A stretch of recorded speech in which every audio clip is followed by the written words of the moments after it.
Good evening, everybody. MG here, MGCovers, bringing you a brand new handicapping video.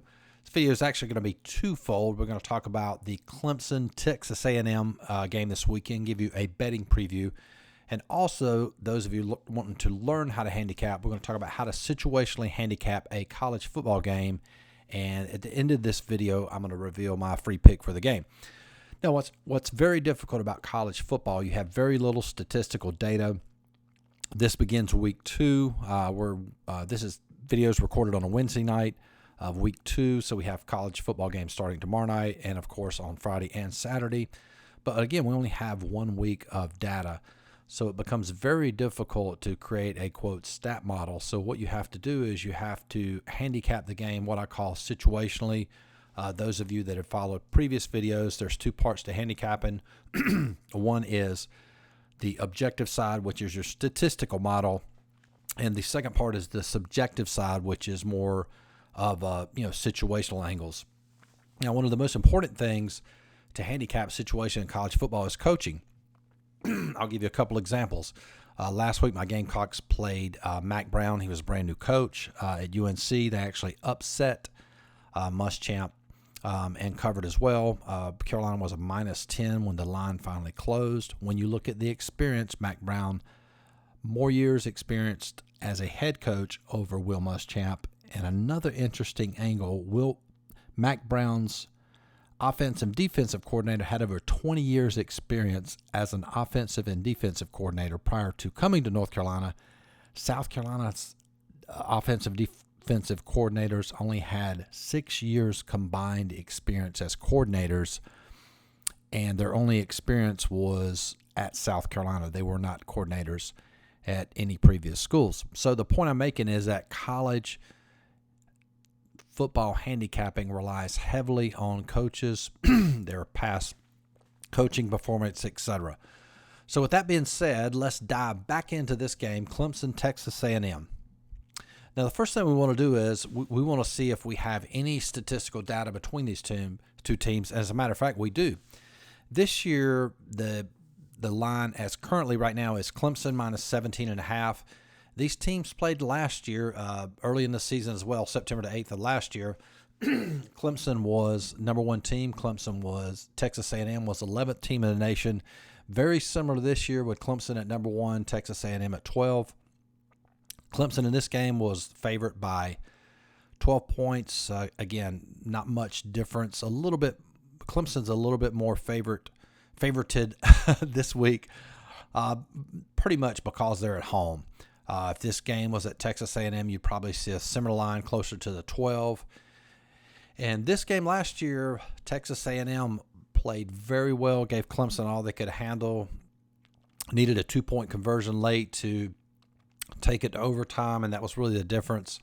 But again, Texas A&M did cover that game, covered by 10, so we do have some background comparing these two teams. Now, obviously, they're not the same two teams, but a lot of similar players, and of course, the same coaches from last year.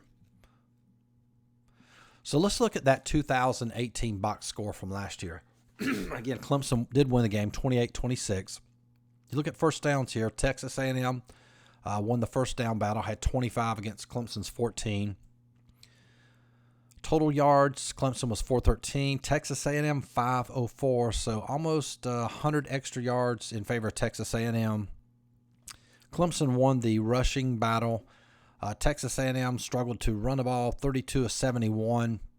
That was probably the best defensive line Clemson has had ever in the history of that program. Will not be as strong this year. Still good, but probably not as good as it was last year. Passing edge would definitely go to Texas A&M. Kelly Mond had a great game, 23 of 40, 430 yards, put up 3 touchdowns, 0 interceptions.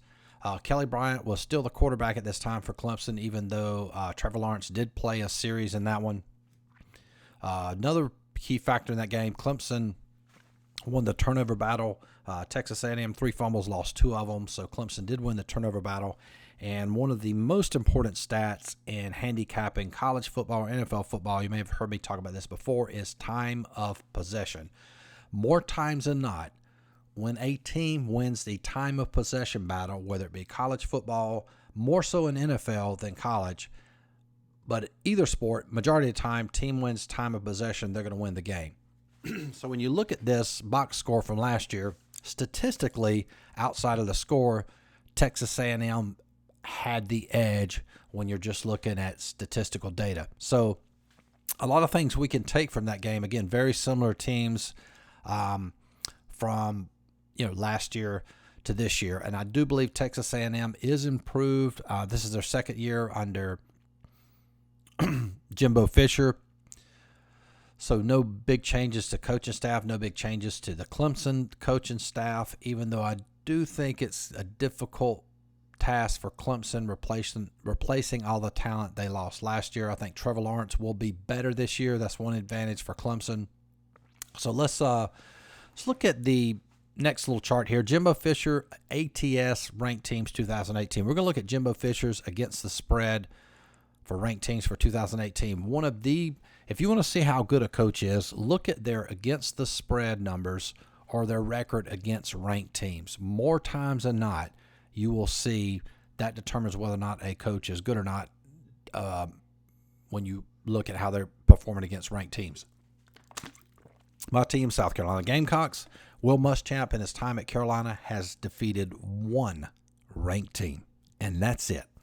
So the ranked team is a very good way especially when you're handicapping games, look and see how that coach has performed against other ranked teams. His against the spread record and his straight up record as well.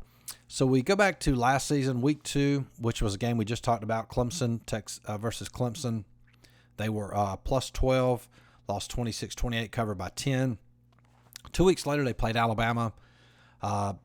They were a 24.5 dog in that game, lost 23-45, pretty much a blowout. However, they did cover by 2.5.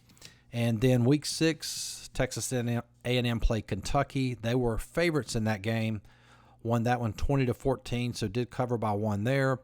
And then finally the game, I'm sure everybody remembers, last game of the season, played LSU. They were -3 favorite, won 74-72 in overtime, did lose against the spread by 1. So Jimbo Fisher's against the spread record last year against ranked teams, 3-1. Jimbo Fisher's won a national championship. He is a great coach. So again, when you're trying to situationally handicap, you have to factor in that Jimbo Fisher is a pretty good coach. Now, let's look at Dabo Swinney. And the title of this screen is Dabo Swinney and Clemson's early season vulnerability. I couldn't even say that word, vulnerability. There we go, I got it. All right, so this right here is a game. We're going to back up a few years. This is from the 2016 season, so we're going a good ways back. Again, not many players from that Clemson team playing now, but it's to prove a point about Clemson. If they generally have a weakness, especially Dabo is early season. This game was against Troy. They were 35-point favorites, struggled to put Troy away. Troy easily covered. Actually had a chance to win the game. They lost by 6 to Clemson. So, again, covered easily. And notice the date on that, September the 10th. So I think that was the second game. Yep, second game of the season there. Next game we're going to look at, this was from Syracuse last year. Again, look at the date, September the 29th. They were 24.5-point favorites. Syracuse easily covered that. Again, Syracuse gave them all they could handle. Clemson did win 27-23, but of course Syracuse did cover. Next game here, this was the game from 2017. This was a little bit later in the season, 2 years ago, October the 13th. Again, Clemson was 24-point favorites and actually lost that game. Syracuse won that. Huge win for Syracuse. Again, like I said, that was not early in the season, but it definitely wasn't late, and that is the strength of Clemson. When you look at Clemson's record late in the season, I mean, they absolutely destroyed Alabama last year in a national championship game. So my point in all this slide is that Clemson, if they have a weakness early in the season, late in the season, very good team. They have a very good coaching staff, adjusts really well. So if there's a vulnerability, it's going to be early in the season. And finally, this last game, this was from the 2016 season. This is the game before Troy from 2016. They were 9.5-point favorites. Did win the game, but Auburn covered in that one 19-13. Now we're going to go way back here and look at 2014. Again, this is to prove a point about Dabo. 2014, Clemson lost to Georgia in week 1, 45-21. Week 3 of 2014, Clemson lost to Florida State, who was the number one team at the time, to be fair, 23-17. So the only weakness to a Dabo Swinney coach team would be early season struggles. Again, this is not a knock on Dabo. I'm just analyzing this game from a sports bettor's perspective. He's a great coach, but again, if there is a slight weakness in his coaching style, coaching ability, however you want to look at it, it would be his teams generally underperform very early in the season. So if I was going to create a line for this game, I believe this line should be right around 7. So I'm giving it a line of Clemson minus 7.5. Now the line is 17.5. If you would want a sure play, a very low risk play, obviously you'd have to pay juice depending on which book you went to, minus 110, minus 105. If you got one of those nickel lines, you could play that. You could play Texas AnM. I would say play Texas AnM, plus 17.5. Or the free pick I'm going to give you, I've already played this game. We're going to play Texas AnM on the money line at plus 688. Now, if I had to create a money line for this, if you look at 7.5 and you convert that to a money line, a plus 7.5, which is what Texas AnM would be on my line. Or actually, let's back up. The line as it stands, we're going to the line at 7.5. If you convert that into a regular line, that's about 250. Okay, plus Texas A&M plus 250. However, we're getting 688, so we have a huge value there, and I think it's a good play.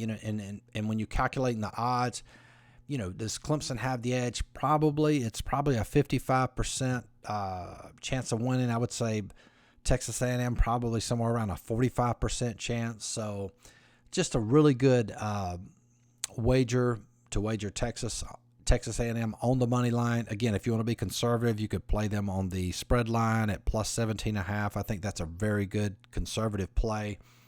But again, I do like the money line play. You only win a couple of these a year. You win 2 of these, that would put you up almost 14 units just on 2 plays. And you will see a lot of upsets in college football in between that. 500 range is generally where it starts. Once you get above, 700, you see very few upsets. But I think Texas A&M is a very good play on the money line at 688. Now, if you want to get the rest of my plays for all sports, you can do that for just $49.95 a month. Also, you get all of my power rankings for all sports, the games that I play, leagues I play, Major League Baseball, NFL. We also do college football. We have generally 1 parlay each Saturday and also maybe 1 or 2 picks. We also handicap soccer, NHL, and NCAA basketball. It's a monthly subscription, $49.95, includes all of our picks. You can subscribe on the website. And again, if you like this video, please like, subscribe, leave a comment below. Who do you like in this Clemson Texas A&M game, and who are you going to play? Again, check out our website, MGCovers.com. Links in the description box of all my social media accounts. Hope everybody has a profitable weekend for week 2 of college football season. We'll talk to you.